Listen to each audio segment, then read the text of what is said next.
एक शाम प्राची टीवी पर सीरियल देख रही होती है। तभी उसकी सास वहां आती है। अरे सीरियल में तो ऐसे मग्न है जैसे आज रात का खाना पड़ोसी आकर बनाएंगे। मुझे पता ही नहीं था आपने अपने बेटे की शादी पड़ोस में भी की हुई है। हैं? मतलब? मतलब इस घर में सारा काम बहू ही करती है, आप तो सिर्फ खर्राटे मारती हैं। अच्छा जी, फिलहाल तो तुम आराम फरमा रही हो। चलो जाओ, ये मेरे टीवी देखने का समय है। आहा, इसीलिए मुझे भगाया जा रहा है।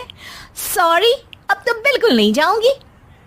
प्राची की इस बात पर दोनों सास बहू के बीच टीवी रिमोट के पीछे बच्चों जैसे छीना झपटी शुरू हो जाती है, जिसके बीच श्लोक भी काम से घर वापस आ जाता है।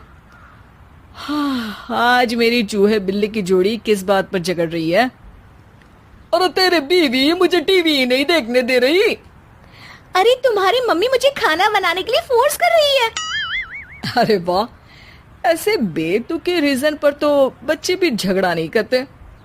अरे मुझे कुछ मत बोल, सब इसने ही शुरू किया है। हाँ हाँ, जैसे आप तो बहुत दूध की धूली है ना। अरे बस, दोनों चुप। प्राची जाओ, खाने की तैयारी करो। और माँ तुम छोड़ो, तुम्हें क्या बोलूं, शांति से अपना सीरियल देखो। मुझे दोबारा लड़ने की आवाज सुनाई नहीं देनी चाहिए। ऐसा बोलकर श्लोक वहां से चला जाता है, जिसके पीछे पीछे प्राची भी कुछ न कुछ बड़बड़ाते हुए रसोई में चली जाती है। हाँ हाँ, सासू जी को तो कुछ बोलेंगे ही नहीं, बस मुझ पर ही हुक्म चलता है, खाना बनाओ, जैसे मैं इनके घर में खाना बनाने के लिए आई हूँ।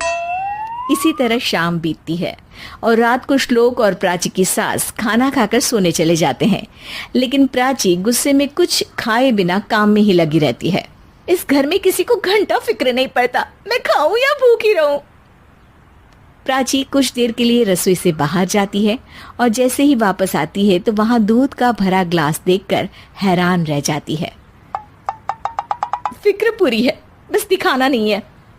प्राची दूध पीकर सोने चली जाती है और अगली सुबह एक बार फिर सास बहू का कार्टून नेटवर्क स्टार्ट हो जाता है।